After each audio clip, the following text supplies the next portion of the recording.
Vai começar o podcast do Brasil Times.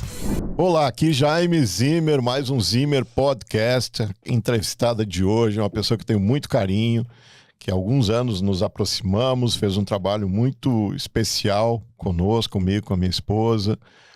Enfim, uma empreendedora de alto quilate, uma pessoa que no Brasil faz a diferença no meio de empreendedorismo. Está comigo agora Vanilza Silvano. Obrigado, minha amiga, pela presença. Muito bem-vinda. Eu que agradeço, Jaime, essa oportunidade de sempre poder te encontrar, né? Sim. Nessas viagens aqui aos Estados Unidos, né? Eu falo as temporadas, né? Então é muito bom, assim, rever os amigos, trocar experiências. E o gostoso é que sempre tem uma nova experiência, né? E a gente até se encontrou aí no final de semana, e isso é muito gostoso. Muito bom. Vanilza, você como coach de empreendedores, como empreendedora, como líder empresarial, imagino, não é? Por todas as experiências, deve ter algo muito rico de onde você veio. E aqui no podcast, na maneira que eu levo o podcast, é muito importante saber das origens. Você nasceu em que local, Vanilza? Eu gosto muito de falar sobre isso, sabe, Jaime? Porque as pessoas vejam a gente aí em vários lugares, né? E graças a Deus eu nasci com esse dom da liderança, né? Uma herança nata que eu trago da família do meu pai. Mas, enfim, a minha origem real mesmo vem lá da agricultura. Da agricultura. A gente circula aí pelos palcos, né? Mas eu sou filha de agricultor. A gente vem da cidade de Araranguá, lá no extremo sul catarinense. Santa Catarina. Santa Catarina, E eu venho aí de uma família de 8 irmãos. Eu sou a sexta. Família grande, hein? Grande, né? Então eu sou a mulher mais nova. Mas eu vim para a cidade com 5 anos. Né? Então as minhas irmãs mais velhas, elas trabalharam na roça. Né? E eu já tive o privilégio Se livrou da roça. Isso, e de crescer na cidade, né? Okay. Então, e também um outro privilégio que eu reconheço, assim, é que eu nasci numa família de empreendedores. Né? Então, já na agricultura, meu pai empreendia. E quando veio para a cidade, né? Aí também deu continuidade no comércio varejista, né? Então, eu falo que eu tenho, né, enquanto profissão, né? Eu escolhi ser administradora, eu digo que é a minha vocação, porque lá aos 6 aninhos de idade, que eu já estava na cidade, já tinha comércio, em vez de brincar de boneca, eu gostava de brincar de lojinha. Né? Eu pedia para vender aviamentos, né? Na loja, então eu sempre gostei muito de estar nesse ambiente. Né? Então, assim, não poderia ser, nunca na minha vida eu pensei numa outra profissão, senão administradora. Uau. Sabe? Então, é bacana a gente entender, né, essa questão da vocação, né? E por isso que eu digo que o meu trabalho hoje é uma diversão, sabe? Eu posso trabalhar de domingo a domingo, que é muito prazeroso, né? É algo que eu sei fazer, falar de carreira, de negócio, é algo assim que realmente mexe com o meu coração. Então, você em Araranguá, você fala que você estava no interior de Santa Catarina.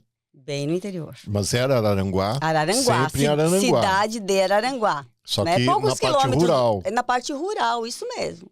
Sim, mas Araranguá, ela não é uma grande cidade de Santa Catarina. Também não é tão pequena, sim. Mas é considerada das pequenas, mas a gente está aí com aproximadamente 80 mil habitantes. Né? Então, assim, eu digo que é um lugar muito privilegiado, porque a gente está muito próximo do mar.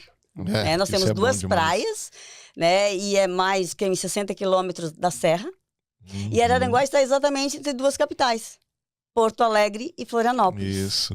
Então a gente decide, né? Tem um aeroporto próximo em Jaguaruna, né? Mas normalmente a gente vai para as capitais, então, sei lá, se precisa, né, de algum serviço, enfim, se deslocar.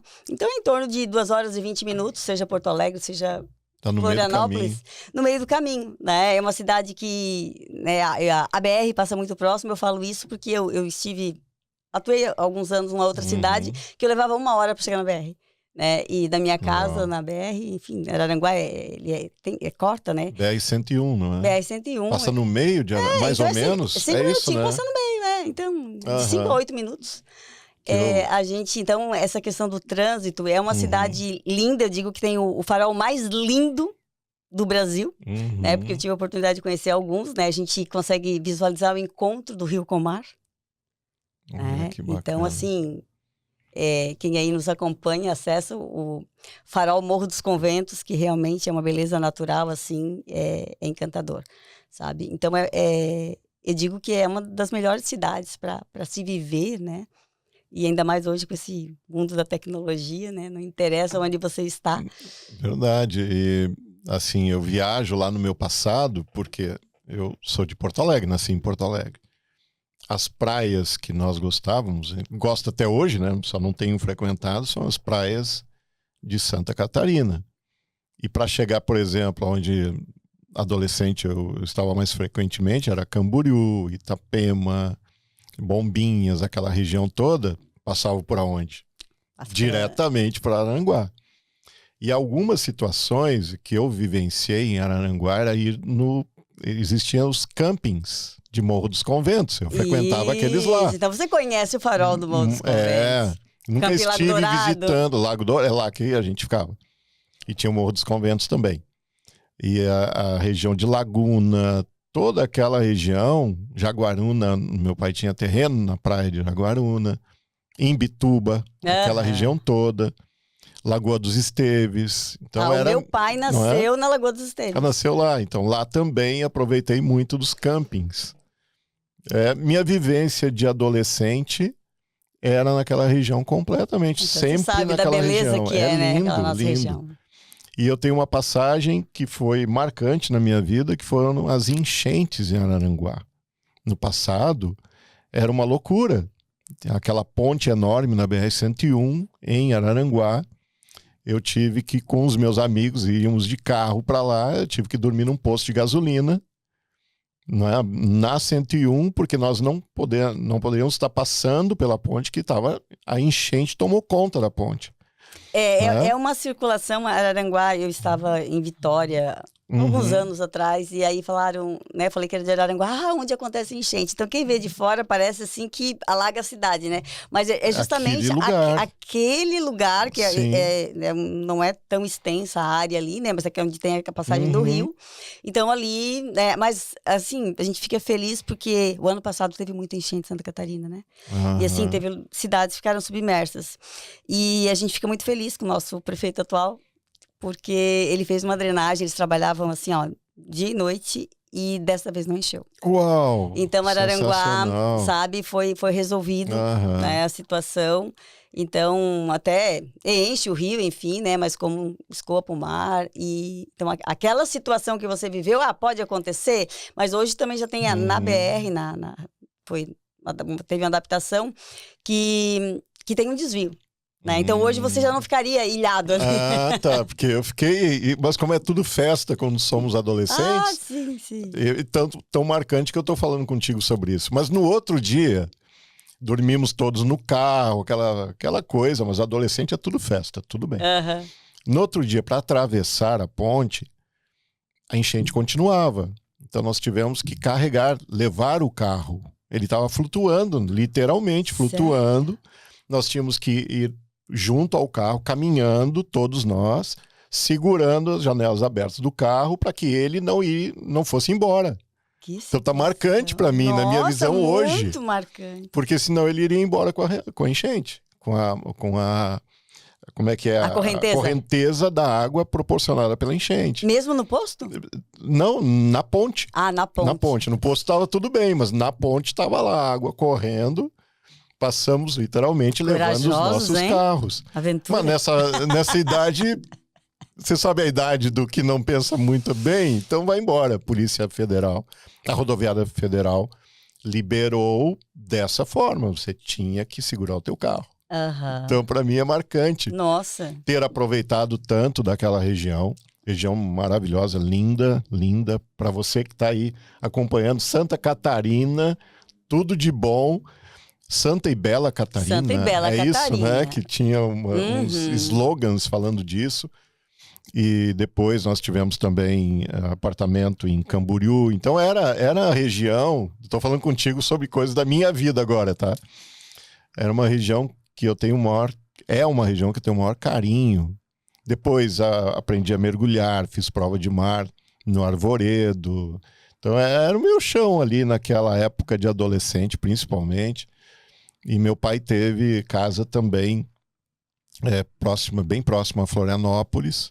Então era quintal de casa, é o local que a gente gostava mais de ir, marcante mesmo. Então, tá aqui o meu pedaço de contribuição no nosso podcast sobre Santa Catarina, aquela região. E você saiu, então, de uma família de agricultura que chamava anteriormente de Secos e Molhados, é isso? Chamava assim lá? Não. No Rio Grande do Sul chamava por causa dos portugueses. Não, na época já não. A gente... Era uma loja. Era uma loja. De aviamentos. Na verdade, começou com material de construção. E aí, depois, a minha mãe, né? Daí vem essa questão da visão sistêmica da mulher, né? Eu lembro bem que ela disse assim... O que tu acha de a gente ir para São Paulo e comprar alguns brinquedos, alguns aviamentos e abrir uma lojinha aqui? Né? Porque aí tinha um material de construção, todo um espaço que tinha atrás, e aí tinha uma outra sala comercial que ele tinha construído. E aí eles foram, né? Foi com um padrinho meu lá, que já tinha loja, fez a primeira compra, vendeu muito, e aí foi expandindo, e eu lembro que surgiu, tinha uma esquina, que até hoje, né, é um imóvel da minha mãe lá, um ponto muito estratégico, né, muito grande, um empreendimento mesmo. E aí... Eu lembro que uma vez, numa conversa deles, a minha mãe sonhou, disse, já imaginou uma loja naquela esquina, né? E aí foram investigar, enfim, ele comprou e disse, a gente vai construir bem aos poucos, né? Então, à medida que se precisar parar, a gente para. Aí depois saiu daquele ponto, foi para um ponto maior. E eu lembro que, né, como um bom administrador que ele sempre foi, eu digo que sempre foi porque, né, já partiu, ele nunca parou a obra. A obra foi assim, porque realmente ele, dá para dizer que sustentou todos nós, casou todos nós, né, desse empreendimento. E teve a sabedoria também, né, na época que veio a onda do 1,99 e das... Sim. Não, foi antes do 1,99, que foi as confecções do Rio Grande do Sul, ia muito para Santa Catarina comprar, né, que abriu o Center Fábricas. Nós já estávamos casados e ele entendeu que era hora de consolidar aquele ciclo do comércio, né? E aí se tornou investidor de imóveis, já investia em imóveis. E aí é onde parou a loja. Mas nesse mesmo prédio dele, aconteceu que uma pessoa veio e locou uma das salas, né? E não se adaptou, porque era recém-casado, estava sozinho. E aí ele virou para mim e para minha irmã e disse, por que vocês não compram? Eu disse, como assim, pai, comprar? Ele assim, sim, é um bom negócio. E aí nós compramos, até com o apoio dele, foi bacana que em 4 meses a gente pagou a loja para ele. E aí eu entrei, aí ele fez a primeira viagem para São Paulo comigo, me ensinando como fazer compras, né? Aí depois eu já ia para o Paraguai, e aí era uma loja mais de armarinhos também, tipo bazar, a gente falava, né? E aí nós tivemos a loja ali por um tempo, até o meu filho, engravidado do meu filho mais novo, daí aquela dificuldade de viajar, né? Aí sim, foi quando entrou a onda do 1,99. Aí o mercado já mudou. né? Sim, imagino. Enfim, então assim, eu nasci nesse meio, daí segui nessa experiência com o comércio, né? E enfim, depois fui estudar e aí vem toda essa questão. Por isso que eu sempre digo que quando eu atendo o empresário, o empreendedor, né? Eu acho que isso vale muito. Eu não digo, eu imagino o que tu está passando, né? Eu sei. Porque lógico que depois de poucos anos, a gente já entrou na área de tecnologia, né? Eu e meu esposo. É uma empresa aí que tem mais de 30 anos, né? Nessa área de desenvolvimento de tecnologia, né? E aí depois me encontrei na paixão por desenvolvimento de pessoas, né? Uau! Você falou da parte lá atrás da agricultura, foram para, vamos dizer... Comércio varejista? Comércio varejista em Araranguá, sempre em Araranguá. Sempre em Araranguá. Mas e aí, a tua família perdeu o relacionamento com a agricultura ou continuou ainda? Não, como que foi essa transição? Quando o pai veio da agricultura, ele vendeu uma grande parte, né? A parte toda operacional ele vendeu. Tá? Aí ele ficou com terras, né? E aí, à medida que ele foi investindo até na compra desse imóvel, né? E aí até que ele se desfez. E aí muito do que ele vender, né, das terras em si, ele investiu em imóveis. Porque a família dele, também os irmãos, investiam muito em imóveis para aluguel, né? Sim. E aí, então, ele adquiriu alguns patrimônios, e aí a parte da agricultura, tipo, eu acho que deu um ano e meio, ele já encerrou aquele ciclo. Né? Então, Aí ficou mais nessa questão do empresarial mesmo ali, né? No comércio. então você, da parte de terra, animais, você Eu vivi. pouco. Não, Viveu, né, não, eu lembro, lembra? eu tenho vagas lembranças, assim. Porém, os meus tios ainda, né, têm propriedades. tá. Eu nunca perdi o vínculo, porque né, essa família é grande, né? E a gente tem esse valor família muito forte, né? Então, a gente sempre continuou convivendo. E eu tenho parentes, hoje primos, né? Que vivem ainda naquela região. Inclusive, um primo meu comprou as terras onde era do meu avô, tinha do meu pai e tal. Tem um sítio lá. É tudo completamente diferente, né? Porque não produz mais. Mas, assim, a gente nunca perdeu o contato, essa referência, né? Mantém a história da família. Sim. E você falou, você casou jovem? Bem jovem, né? Eu sou casada com meu primeiro namorado. Encontrei ele dentro da minha casa aos 14 anos. Uau! É curioso que as minhas irmãs mais velhas saíam para se divertir, o pai levava nos bailes, né? E certa vez a mãe disse, olha, para arrumar namorado, não precisa sair de casa. Aí eu, criancinha, né, também, não, mãe, eles vão bater na porta. Ela disse, por que não? E aconteceu comigo. Eu conheci meu marido dentro da minha casa, né? E então namorei com 14 anos, ele tinha 16, 2 crianças, né? Então, aos 18, casei. Aos 21, a primeira filha, 26, o segundo. Então, assim, mas eu lembro assim, com muita gratidão. Hoje a gente tem 36 anos de convivência, né? E Parabéns. Já indo para 34 de casado. E é muito bacana, assim, a gente ter uma história consolidada, né? Eu digo, viver uma paz de espírito, né? Ainda mais nos dias de hoje. É muito bom. Família é tudo de bom. Quando você sabe, claro, sabendo levar a família. Muitos desafios, a família é desafiante, porque nós temos os nossos desafios internos. Imagina ter uma outra pessoa que você escolhe para dividir o seu lar e ainda construir a família com seus filhos, com cada um nas suas características. Então, não é algo assim muito fácil de você entender.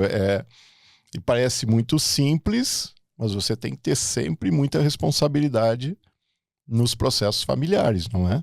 Para que tudo dê certo.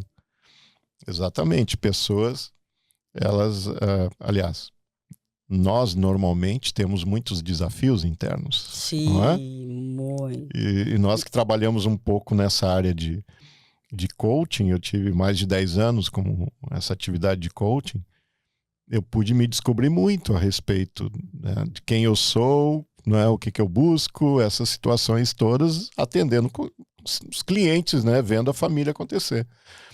E o que eu mais entendo hoje, que é uma coisa muito antiga, é que cada vez que eu cresço mais no conhecimento, eu descubro que eu sei menos, eu pouco sei sobre a vida. Não sei se você também pensa da mesma forma. Cada vez que eu evoluo mais, eu descubro que menos eu sabia do que eu achava que eu já dominava. E aí eu desafios. vejo a descoberta interna, né, Jaime? Acho que entender o outro, para entender o outro, a gente precisa entender a nós mesmos. E aí é um processo de aprendizado contínuo. Quanto mais a gente aprende, a gente percebe que não sabe. Exato. Sabe tão pouco. E aí, lógico, e o bacana dessa profissão são as trocas, né? Porque muitas vezes a gente é contratado para resolver uma situação, né? De uma pessoa, ajudar dentro de um processo, mas a gente aprende muito, né? Com essas situações. E tem a história do coaching na minha vida. Eu digo que não fui eu que busquei essa formação, né? Foi o coaching que me buscou, porque certa vez uma sobrinha me disse, uma filhada minha disse, madrinha, por que tu não faz aquele curso de coaching? Eu disse, mas o que é coaching? Eu desconfio que é o que tu fez comigo. Porque ela estava largando a fisioterapia para ser uma vendedora de cosmético. E eu tenho esse feeling, assim, do talento, de enxergar talento nas pessoas, né? Que todos nós nascemos dotados de talentos, né? Mas as pessoas têm dificuldade de perceber. E aí eu falei, não, Fran, o nome dela é Franciele, e se tu tem muita vocação para essa área de fisioterapia. E era uma área bem específica que ela tinha escolhido. E aí, num dado momento, o marido dela disse, faz o seguinte, vai lá com a tua madrinha, veja o que ela pode te ajudar, ela fala tanto que acredita em ti. Sim, em X tempo, né? Eu lembro que eu acho que mês de maio, se até o final do ano não decolar a tua carreira na fisioterapia, aí sim, aí eu te apoio no que quiser. E foi bacana que ela morava numa outra cidade, em Criciúma. Ela disse, madrinha, eu nunca precisei pedir R$1 emprestado para ele, porque desde que ela chegou em Araranguá, eu já levei para minha casa, já trabalhei toda essa questão visual e a comunicação, enfim. E fui fazendo muito com ela, mas não era coaching, eu era uma mentora, né? Porque o mentor é aquele que entra junto, né? E aí, desde o primeiro dia, ela já foi para um consultório, né, na época, eu acho que era um ginecologista, que ela trabalhava com uma fisioterapia pélvica, né? E ela já tinha formação, tinha ido para São Paulo, tinha se capacitado. E aí depois já foi para uma clínica de fisioterapia e ela cresceu e se tornou reconhecida. E aí ela me falou, disse, será? Aí eu fui na universidade entender, né? Eu digo, então eu vou me matricular nesse curso de coaching, né? Aí cheguei lá, eu lembro que no segundo encontro, quando o trainer falou sobre coaching executivo, na hora, quando ele falou essa expressão coaching executivo, aquilo mexeu com o meu coração. E eu falei para minha amiga, eu disse, eu não sei o que é isso, mas eu quero me aprofundar. E aí que vem o dilema, né? Aí é São Paulo, aí é formação internacional. E aí eu comecei a investir nisso, né? Num primeiro momento, para os nossos negócios, né? Para desenvolver os nossos negócios. Daí vem a questão da empresa familiar, né? Eu via alguns comportamentos do meu marido que eu achava que conseguia mudar. Né? Então eu fui estudar, né? Tinha uma crença, depois que eu, né, me formei, que eu teria que fazer psicologia para entender de pessoas, né? E aí o coaching veio para mostrar que não necessariamente, né? Que tem técnicas, ferramentas. E aí eu me apaixonei e comecei a me aprofundar muito. Eu fui pioneira no coaching lá, né, na nossa região. Logo na época eu já era delegada do Conselho Regional de Administração. Aí as universidades, tinha muito acesso à universidade. A Unesc, que é a nossa maior universidade lá, me desafiou a criar uma disciplina de coaching. E não existia no Brasil. E eu sempre fui muito chamada para dar aula, né? E eu sempre disse, eu até dou, mas se fosse uma aula na semana, né? Que eu não queria ser um professor horista, eu queria ser um professor que compartilha a vivência, né? E aí eu criei a disciplina de coaching. Né? Lá na Unesc. Que fica entrou com uma optativa, não, em Criciúma. Entrou com uma optativa no curso de administração, depois já veio comércio exterior, e daí eles já queriam me absorver como professora horista, né? Aí foi aonde... Então hoje, sim, eu até, enquanto professora universitária, atuo, né? Mais em pós-graduações, MBA, e quando eu posso flexibilizar a agenda, né? Como eu viajo muito.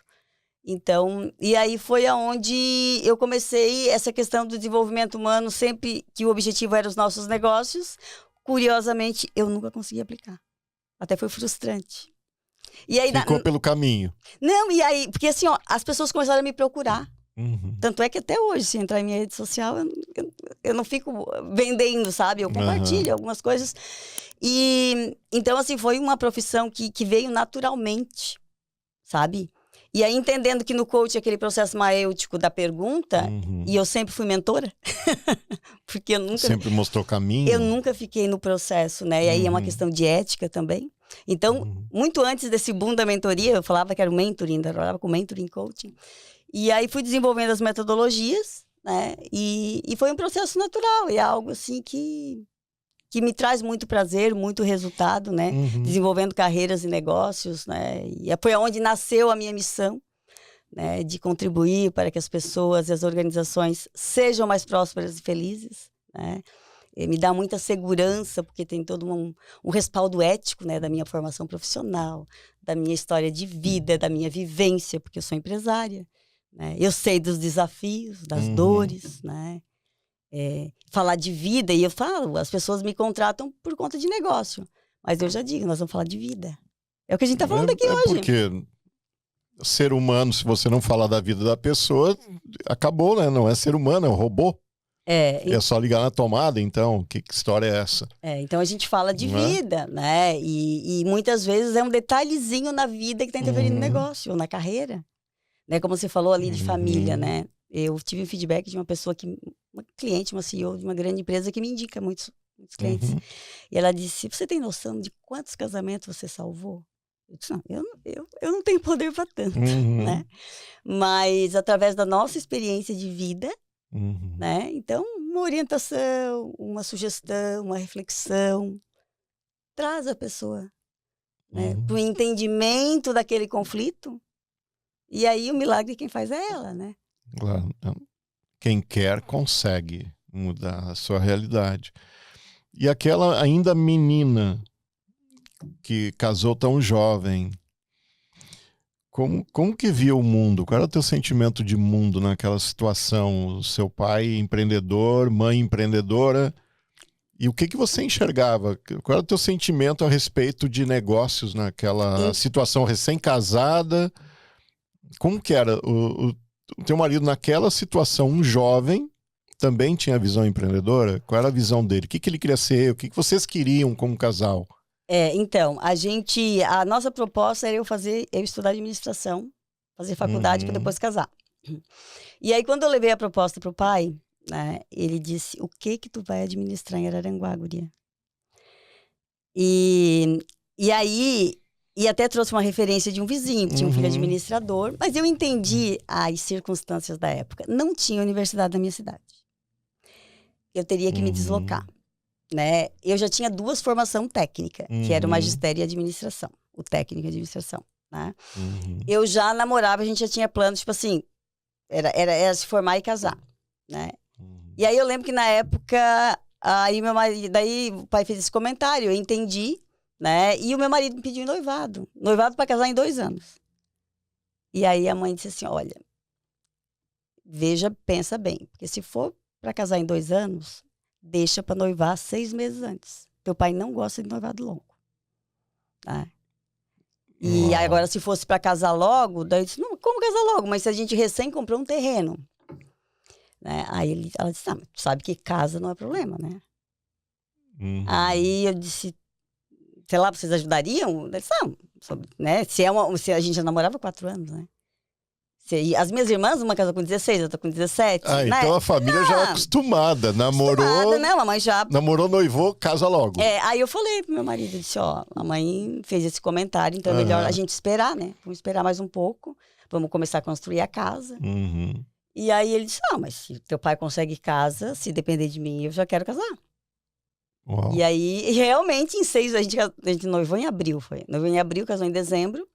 Mas eu lembro muito bem que ele disse assim, o teu sonho de administradora, de se tornar administradora, a gente leva junto. Esse sonho eu vou realizar contigo.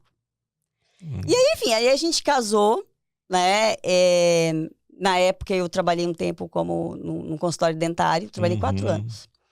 Aí logo a gente empreendeu com a loja, quando o pai falou... Sim, né? Oportunidade. Isso, aí já comecei a empreender.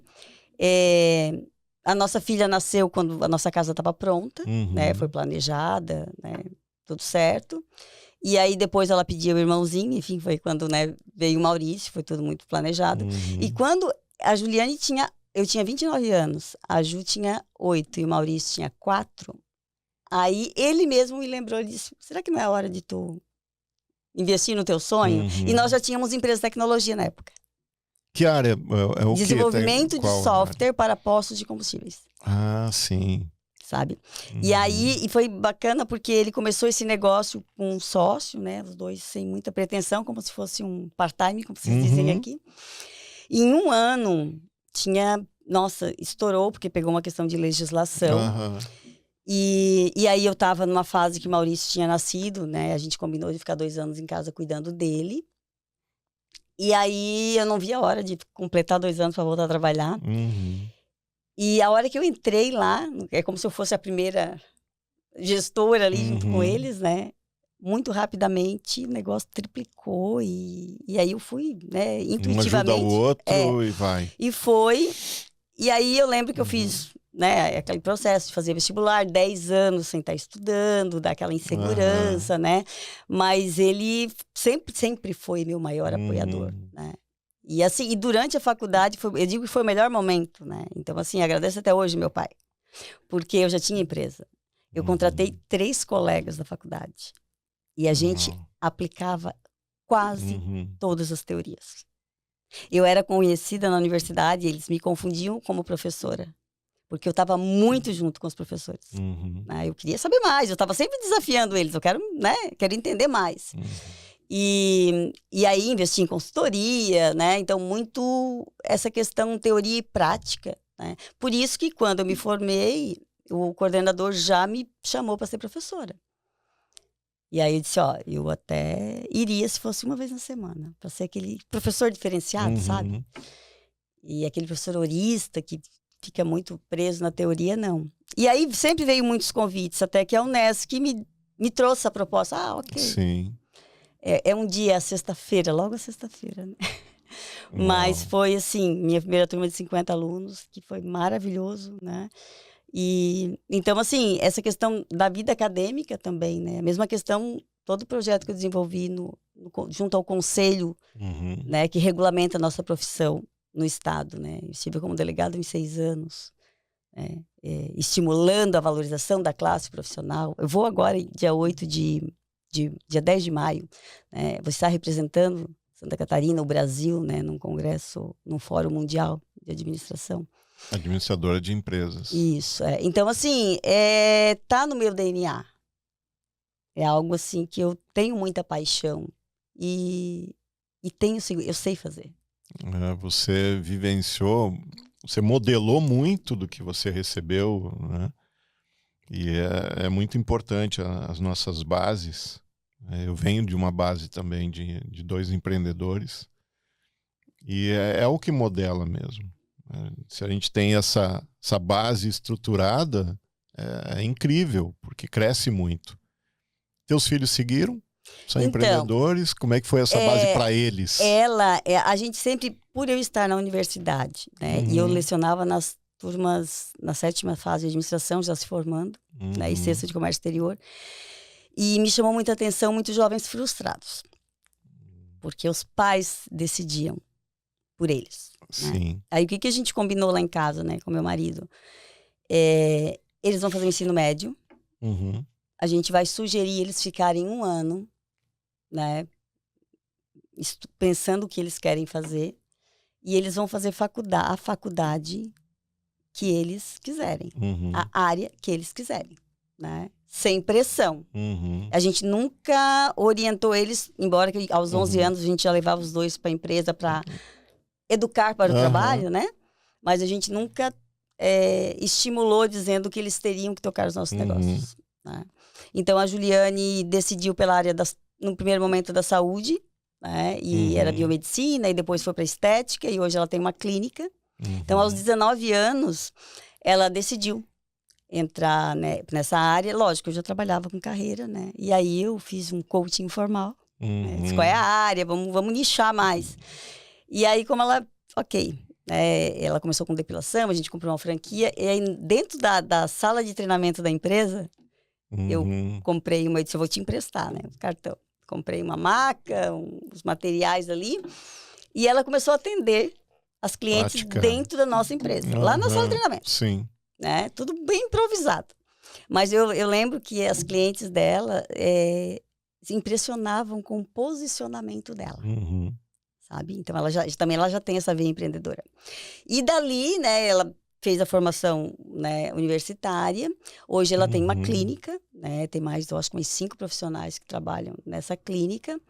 Ela está empreendendo agora numa outra área, né, com linha de produtos e tal, né, licenciada.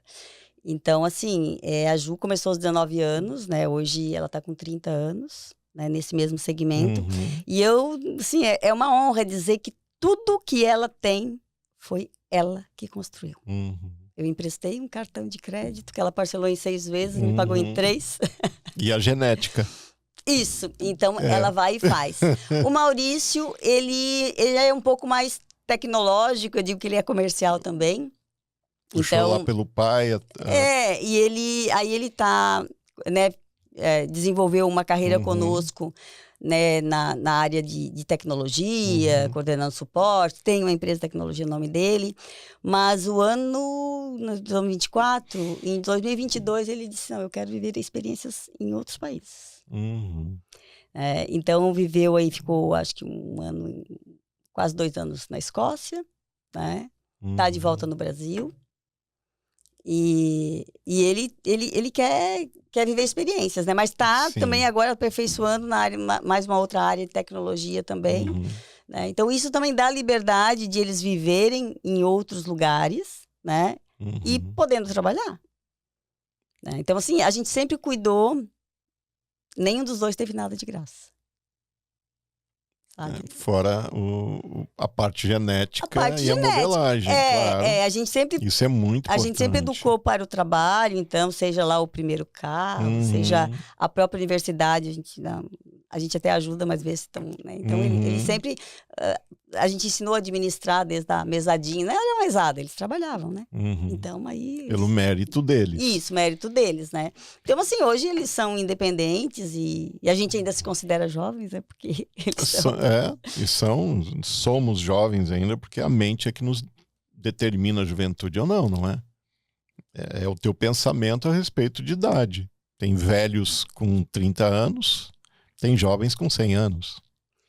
O que diferencia é a mente. A mente, né? E essa projeção, né? Hoje a gente fica feliz porque a gente vive uma realidade que era após os 60, né? Que a gente queria, o fato de estar sempre junto. Então já teve a fase que eu acompanhei muito o Keffer nas viagens, né? De trabalho. Aí depois ele me acompanhando, ele já esteve aqui nos Estados Unidos já algumas vezes, assim, me acompanhando em eventos voluntários que eu faço, premiações. E depois da pandemia, né, como a área de tecnologia não tem porque nós temos uma mega de uma sede lá e desativamos, né, porque hoje nós temos colaboradores pelo Brasil inteiro e fora. E então hoje a gente tem essa liberdade de estar junto. Então onde tem internet, seja eu, seja ele, a gente está trabalhando.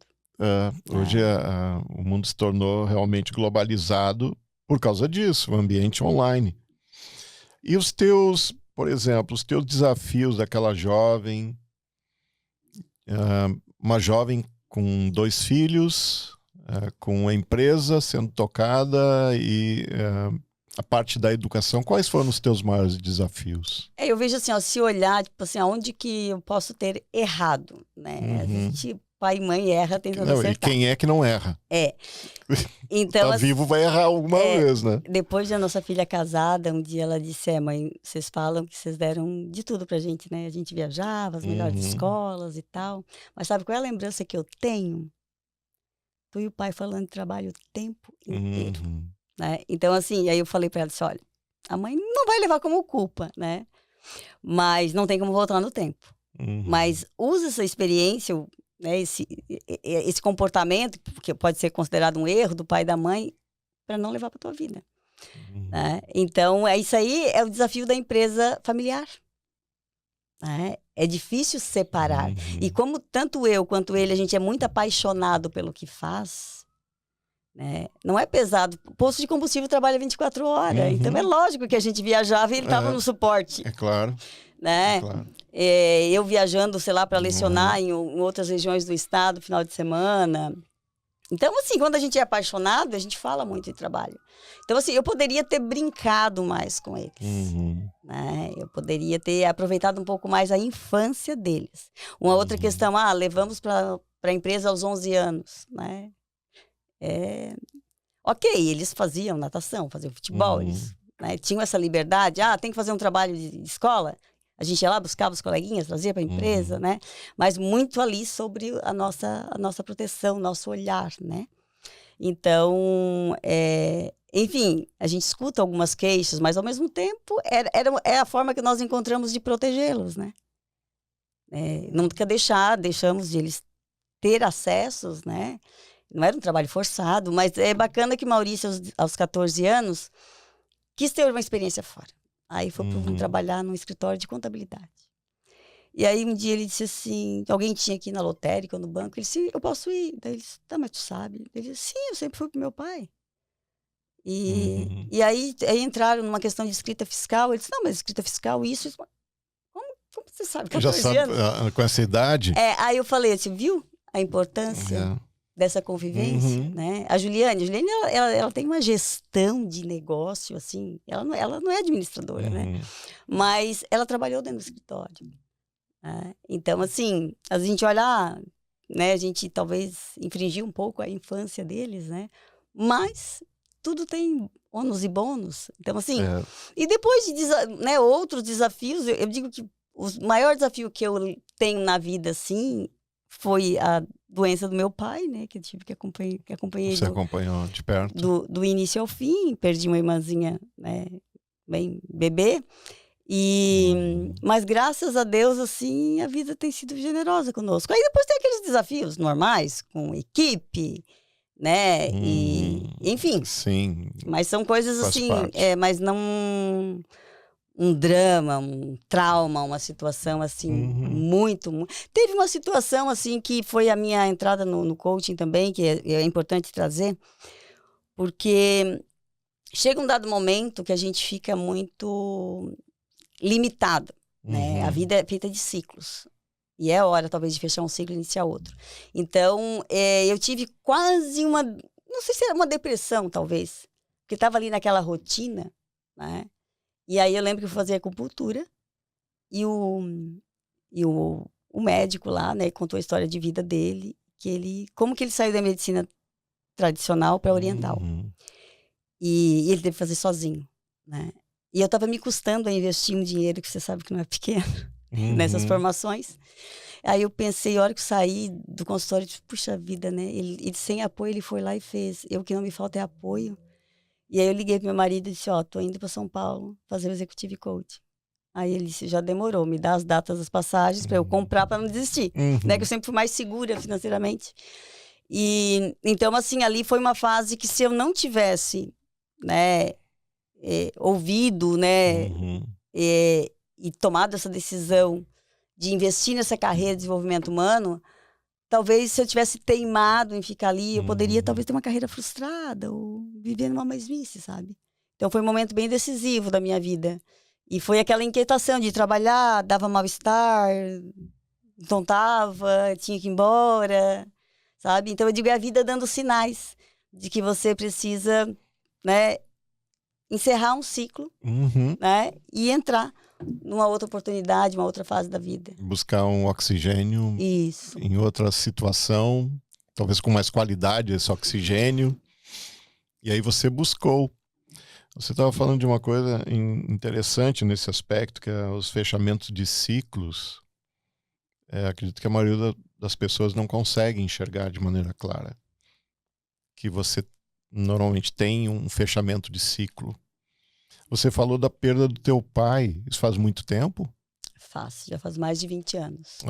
Porque eu me lembro, eu perdi minha mãe há pouco tempo, não faz muito tempo.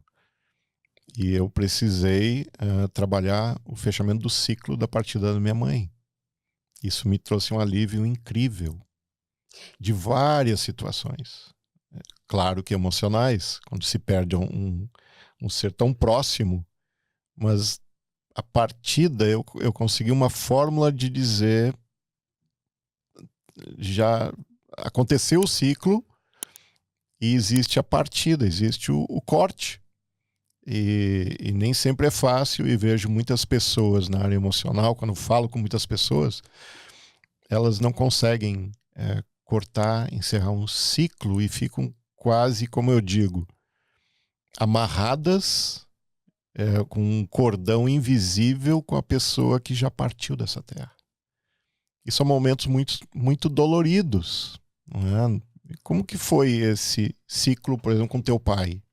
Você conseguiu resolver bem isso? Não, muito. Eu digo que ele me ensinou até na hora de partir. E aí todo esse ciclo, Deus me abençoou, que eu digeri toda a dor no processo. Porque foram 6 meses. E eu tava no trabalho e um dia a minha mãe disse que ele ia no médico. Aí eu liguei, pai, vai no médico. Eu disse, tô indo, você tá sozinho? Ele disse, vou sozinho. Eu disse, não. E eu vou junto. Não vem, não é. E eu senti na fala do médico. Só que o médico não falou a verdade. Aí ali eu disse, vamos para Porto Alegre? A mãe disse, não, tu tá doida, por que Porto Alegre? Eu disse... Aí ele foi no outro médico e descobriram a doença. Então eu fui bem metida mesmo, incisiva. E aí eu falei, disse, não, pai, vamos para Porto Alegre. Ele disse, não. Eu disse, tá, então me dá de presente uma consulta. Aí meu marido levou, na época eu não pude ir. E aí lá fizeram uma cirurgia, foi o que deixou ele conosco mais 2 meses, né?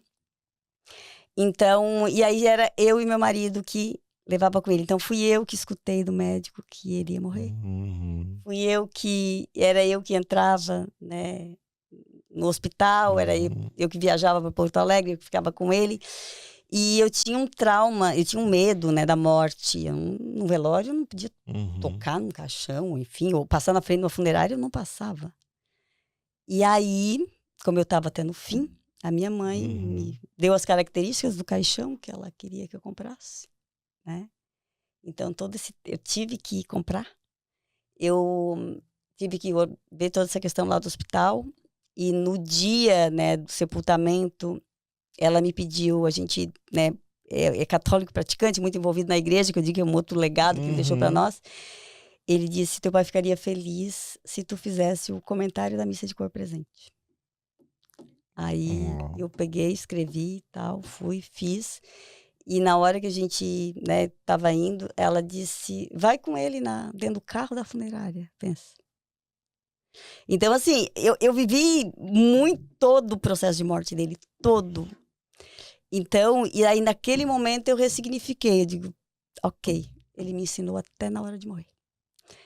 E aí eu resolvi, eu fechei. Fechou o ciclo. Consegui. Lógico, ficou a saudade, ficou a dor. Não, tudo, o pessoal entenda bem o que a gente está falando aqui. Fechamento de ciclo é dizendo assim, poxa, foi tão especial, tão maravilhoso que eu preciso deixar algo fluir diferentemente. Teve um momento que eu vi um velhinho assim, arrastando, caminhando com dificuldade. Puxa vida, Deus, por que o pai, 62 anos, jovem, né? E tantas pessoas aí. Mas, enfim, na oração eu entendi, ficou a saudade, enfim, né, todo esse processo. Mas daí eu lembrava assim, ele comeu até o último dia, ele caminhou até o último dia. A gente tem lembrança de sofrimento, né? E, então, assim, ok, eu acho que quem somos nós para julgar, né? Então, aí fica a administração da saudade, mas eu consegui entender, né? Mas eu acredito que por eu viver todo o processo, para os meus irmãos já foi um pouquinho mais demorado. Para cada pessoa E eu me questionava, porque eu, né, a mais nova, enfim. Mas a gente tinha uma ligação, enfim. E eu acredito que quem busca conhecimento na área que nós buscamos, nós tivemos esse conhecimento, nas formações que nós tivemos, principalmente coaching, mentorias, etc. Eu acredito que nós temos uma visão diferente desses ciclos. Acredito que nós estamos mais preparados para ciclos desse tipo, emocionais. E pouca gente está preparado para isso, pelo que eu vejo. Verdade. A maioria das pessoas não consegue encarar de frente esses períodos, essas situações de vida. E mesmo os ciclos, né, Jaime, de uma forma geral, né, eu recebo muitos clientes nesse sentido. Eles chegam para eles é um conflito tremendo. E, lógico, por a gente estudar, pela experiência, a gente vê que é um detalhe muito pequeno. E aí, quando fala de ciclo, eles entendem, o feedback que eu mais tenho é clareza, né? Puxa vida, por que eu tô teimando nisso, né? Às vezes é essa questão da falta de visão. Não é falta de visão, é um entendimento mesmo, sabe? E aí, ok, seja numa perda de um relacionamento, seja na perda de vida, seja no trabalho, né? Certa vez uma cliente disse, olha, eu só não pedi demissão hoje porque eu queria falar contigo antes. Só que ela me escreveu um textão assim, e em tudo que eu li eu só vi oportunidade. Só oportunidade. Né? Aí respondi um áudio para ela sobre posicionamento, dando uma sugestão no dia seguinte de posicionamento e tal. E ela foi promovida. E a visão de todo o teu conhecimento em cima de um texto. Agora, trazendo para cá, você tem vindo muitas vezes aos Estados Unidos. E quando a gente fala de ciclos, fala do conhecimento, das experiências, o que eu noto aqui é uma comunidade ainda muito jovem nos Estados Unidos. A maioria das pessoas que eu encontro aqui na área empresarial, eles se tornam, tipo, do dia para a noite, ou seja, troca o Brasil numa atividade, chega aqui e viram empresários. eu vejo que eles têm muita dificuldade, até no diálogo, até no explicar o que eles têm, os desafios e as expectativas. Você também vê isso no empresário que está aqui nos Estados Unidos? O brasileiro? Muito, eu fui trazida para cá porque eu tenho uma paixão pelo voluntariado, né? Eu sou muito envolvida no voluntariado no Brasil, né? E aí eu acabei atendendo pessoas que têm negócios aqui também. Então eu comecei vindo para cá, participando de eventos, palestrando, né? E aí é onde eu tive esse contato, né? Porque a gente está no Brasil, a gente tem uma outra visão daqui. E eu ouvi aqui, Jaime, nos Estados Unidos, um empreendedor, ele dizendo assim, que ele saiu da roça e hoje é um grande empresário aqui. E aí num evento, quando foi receber um prêmio, ele disse, o grande problema do empresário aqui é que ele já tem uma empresa consolidada, mas ele age como autônomo.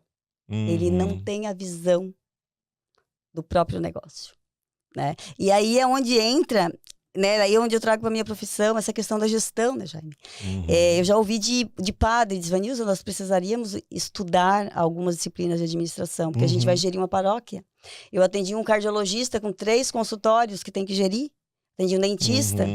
Então, assim, isso às vezes um profissional com formação acadêmica tem dificuldade de gerir. E aí muitas pessoas, às vezes até sem esse conhecimento técnico, né? Em busca da sobrevivência, se tornou empresário por acaso.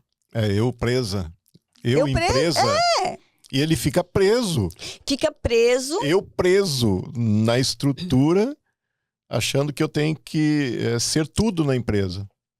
Então, aí é onde, né, essa questão da visão mesmo. E a gente tem que entender, Jaime, que nós não vamos ser bons em tudo, tá? Aí, de novo, entra o autoconhecimento. Eu tenho que entender aonde está a minha expertise, focar naquilo que dá resultado. E a outra parte, que para mim é difícil, eu tenho que buscar pessoas que me complementem, né? Profissionais. Saber, aprender a delegar. Aprender a delegar. Eu escutei também aqui, né, de um grande cliente que está lá no Brasil. Ele disse... Vanilson, sabe como que eu cresci? Porque eu sempre me cerquei dos melhores que eu.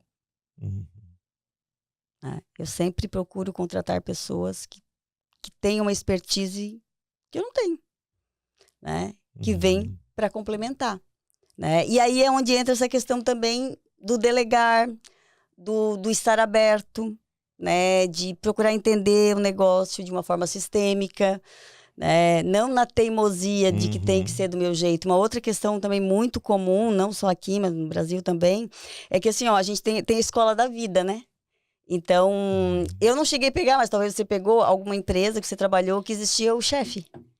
E que funcionava, porque se não fosse na linha dura... Sim, né, a carteira, era o modelo. O modelo, a carteira assinada, o tempo de empresa, né? Eu não tive essa experiência.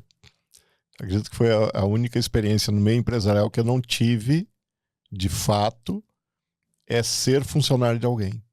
Então, de verdade. Eu tive experiências aqui de 2, 3 meses, mas foram tão rápidas, de período tão curto, que eu não tive.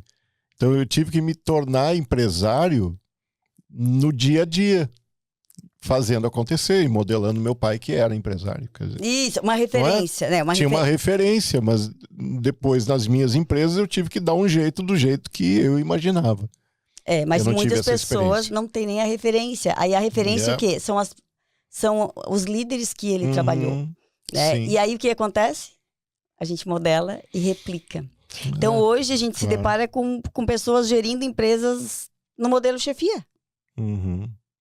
Né? Ainda mais nesses tempos é perigosíssimo.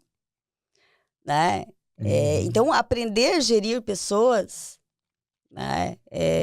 Até uma cliente que eu não conheço ela, né, pessoalmente. Da Flórida, me chamou até essa semana dizendo: Vanilson, eu preciso falar sobre gestão de pessoas, né, que o business dela cresceu, enfim, né, então a gente vai desenvolver um projeto online, mas, então assim, sobretudo, há um tempo atrás dava de seguir padrões. Nos dias de hoje, se não entender de processos, de governança, sabe? E de gente, sobretudo de pessoas, né? é difícil. Então, a gente encontra muitas pessoas, esse dono do negócio, ele tem o poder de estagnar o negócio. Bom, falando de estagnação, pegar um gancho. Na minha atividade, uma atividade que eu desenvolvo há vários anos, de consultoria financeira, que na verdade, junto aos brasileiros, é muito de educação financeira. Eu gostaria de saber de ti, com toda essa a formação, sair de uma atividade na área agrícola, aí vai para a cidade, você vê aqueles modelos, vê tudo acontecendo. Dinheiro era uma coisa que imagino que você ouviu falar durante a sua infância, adolescência, fase adulta. Então, todo tempo você estava lidando com finanças ou com dinheiro de alguma forma. Uhum. Como foi na tua casa, na tua família? Tinha diálogo sobre dinheiro? Tinha diálogo sobre finanças claramente? Ou você foi modelando, enxergando aqui e pisando nesse ambiente financeiro ao longo da tua vida? Teve instrução direcionada? Como foi na tua experiência? Não tecnicamente como vocês educam hoje, né? Sim. Mas o meu pai sempre, né, minha mãe, sempre nos orientaram muito essa questão de investir. Eu lembro muito bem, eu era criança e um cunhado tinha uma possibilidade de comprar um consórcio. Meu pai investia bastante em consórcio na época. E ele estava com medo. Ele disse, olha, é uma maneira de investimento. Porque às vezes você não vai conseguir reservar esse dinheiro, né? Da disciplina, entrega disciplina. Na poupança. Então, se você assumir, comprar esse consórcio, por mais que tenha, né, os encargos, vai te obrigar a investir e talvez a possibilidade de ter tua casa. E, né, então, ele orientava essa questão de investimentos, de não dar o passo maior que a perna, sabe? De ser econômico. Mas ele falava de maneira mais clara ou era meio que simbólico, você enxergava ele fazendo as coisas? Enxergava. No dia a dia. Enxergava. Só foi que nem eu só via. Meu pai não parava para explicar. Não, explicar não. Eu pegava nas conversas, como esse exemplo mesma coisa que do meu cunhado. Quando eu fui viajar, quando ele foi para São Paulo comigo, a primeira viagem, né? Aí ele orientava como fazer as compras. Sim. Né? Mas aí depois, na parte, eu lembro que eu assumi a empresa, né? Toda a parte de gestão muito antes da formação acadêmica, né? Embora que tivesse a técnica, mas eu já, imagina, eu trabalhava de caixa na loja, já, sabe? Já convivia muito, né? Via ele também de uma forma muito intuitiva, né? Do jeito dele, né? Gerindo e crescendo muito aquele negócio, né? Hoje é diferente, né? Hoje já se tem que se fala mais de educação financeira. Até mesmo nas formações que eu tive, não era... Lógico, a gente tem acesso a ferramentas, né? Mas hoje é um outro cenário, né? Algumas escolas já trazem isso, né? Verdade. No ensino. Né? E é algo tão necessário, né, Jaime, em qualquer fase da vida. E engraçado, eu escutei até ontem conversando com uma pessoa, ele disse que atendeu um juiz, né? Pedindo um apoio, porque não é sobre ganhar pouco. É sobre o desconhecer. Eu já peguei vários casos também que, né, a situação não é o financeiro, porque eu digo dinheiro é energia, né? Ou você atrai ou afasta, né? E quando você gere, né, a probabilidade de prosperar é muito maior. Mas como tudo na vida, e mais do que nunca nos dias de hoje, a técnica, ela acelera muito o processo, né? E te protege também. Então, hoje é uma necessidade, independente se a pessoa, se é estudante, se é jovem, se já tem um negócio, né? Pelo menos o básico da educação financeira, né? Tem que investir, aqui, tem que aprender. Você deve ter visto nas tuas viagens e trabalhos e atendimentos que você tem ao longo da tua jornada... E ao redor do mundo também, que você viaja e atende pessoas Europa normalmente também. online, o teu trabalho é desenvolvido mais nesse aspecto. Mas aqui nos Estados Unidos, a maioria dos brasileiros, ele produz muito dinheiro. Aqui nós normalmente não temos problemas financeiros, não temos problemas da falta de dinheiro, como no Brasil é muito comum. Nós temos produtores de volume de dinheiro. Mas não significa que são pessoas prósperas, mesmo produzindo volume de dinheiro, porque ele entra e sai. normalmente existe um desequilíbrio muito grande entre o que a pessoa produz e desorganizadamente ela acaba desviando. E quando ele chega lá numa idade mais avançada, 65, 70 anos, por exemplo, ele não tem o resultado. Você tem uma ideia, já que você enxerga demais nesses processos, o porquê que ainda acontece isso, mesmo com ferramentas, que existem milhares de ferramentas de organização e que podem ajudar muito. Mas por que ainda na cultura brasileira não existe a proteção financeira e não existe ainda os procedimentos na massa da população? Você tem uma desconfiança, por que aqui continua? Não é aqui, né, Jaime? É aqui, eu acho que pelo mundo inteiro. Né? É uma questão de consciência, né? Porque não adianta você ter acesso à ferramenta e saber operar. Mas se você não entende o que tem por trás, e uma outra questão é o propósito de vida, né? Uhum. E tem que haver concessões. Ou seja, para a reestruturação, ou seja, para o progresso. Então, assim, eu trabalho muito a missão de vida, né? Então, sim, todos nós nascemos dotados de talentos, de capacidades, para viver o quê? Para entregar o quê? Para construir que legado? Eu acho que se a pessoa entender, né, qual é o legado que ela está construindo, né, o que ela espera, ter objetivos claros, né? E aí o dinheiro, ele faz parte do processo. Então é uma questão de consciência, mas o que eu vejo? As pessoas estão em busca do milagre. Vou contratar o Jaime, ele vai resolver minha vida. Então você vai lá e resolve naquele momento. Só porque enquanto você está lá, tá tudo certo. Você concluiu o seu trabalho, pode voltar a estaca zero de novo. Porque ele não compreendeu, não houve essa expansão de consciência. Não basta o Jaime ir lá e fazer. Não, eu tenho que aprender com o Jaime, eu tenho que entender. E pode ser, Jaime, que realmente não é para mim. Você é uma poeta, enfim. Mas de repente, eu vou precisar contratar alguém que cuide do meu patrimônio. E tá tudo bem. Nem tudo nasceu para todos. E dinheiro é energia. Ou a gente atrai ou afasta. E se eu não sei operar com aquilo, então talvez saia mais barato contratar alguém da tua equipe que eu conheço muitos empresários, muitos negócios, né, que tem um consultor financeiro que cuida do patrimônio e tá tudo bem. Funciona. E funciona. Agora o que não dá é para desconsiderar. Eu vejo que o problema é nisso, sabe? E para tudo na vida, né? As pessoas querem as coisas muito rápidas. E aí é uma questão de gestão também, né? A gestão não é só no negócio, é na vida. Tem que saber gerir, né, os momentos, vem as dificuldades, né, na hora do investimento, né, trabalhar as bases. Mas eu, assim, sobretudo, quando você tem uma clareza sobre o legado que você está construindo, sobre qual é a tua missão, né? Não estou falando uma missão, é vida mesmo, não é só uma questão de trabalho. Eu digo que milagre acontece, porque aí começam a surgir situações, né? Tem gente que diz, como é que tu conseguiu isso? Como é que tu conseguiu aquilo? Eu nunca precisei pedir para alguém, me apresenta, me leva. Cai no colo. Não é que cai, é que eu vivo o propósito.